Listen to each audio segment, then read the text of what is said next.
মির্জা ফখরুল তাকে আমি প্রশ্ন করতে চাই, মির্জা ফখরুল সাহেবের কাছে আবার সবাই নিরপরাধ, সবাই অসহায়। তাহলে প্রশ্ন, এই ধ্বংসযজ্ঞ চালালো কারা? কারা অগ্নিসংযোগ করল? কারা রাষ্ট্রের সম্পদ ভস্মীভূত করল? আজকে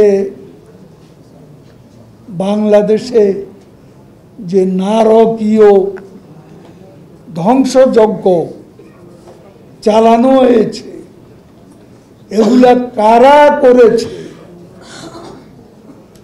আজকে কথায় কথায় সরকার ও আওয়ামী লীগকে দোষারোপ করা হয়